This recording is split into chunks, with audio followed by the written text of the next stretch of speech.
Sa gitna ng pag-iigpit sa pagbibenta ng mga paputok, diluwagan naman ang patakaran sa mga pulis.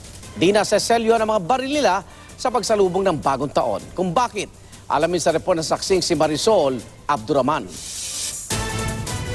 Para maiwasang masangkot sa mga insidente ng indiscriminate firing, sineselyuhan ang service firearm ng mga pulis sa nakalipas na mga taon. Pero hindi ito gagawin ngayon. Gusto raw ng PNP na ipakita sa publiko na disiplinado at mapagkakatiwalaan ang kanilang organisasyon, kaya di na kailangan ng muzzle taping. Isumbong sa atin na mayroong nagpaputok ng polis, paimbestigan natin ito. Kasi madali naman i-check kung nagpaputok di ba?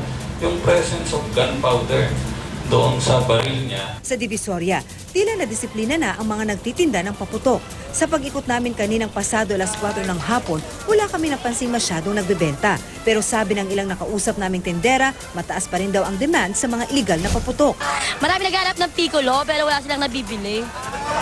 Pero hindi gaya ng mga nakaraang taon, hirap na raw silang magpuslit ngayon. Bawal na, may huli dito, huli yun.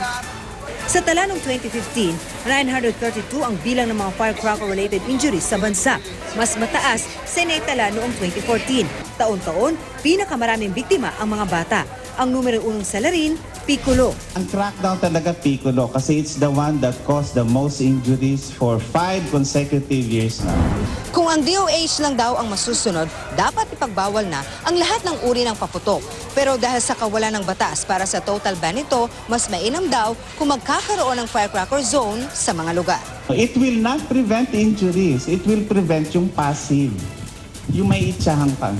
Pwede rin daw alternatibo ang mga pyrotechnics display pero dapat daw high precision at control para hindi mapanganib sa kalusugan.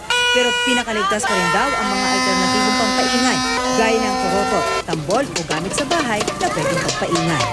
Ako si Marisol Abduraman, ang inyong saksi.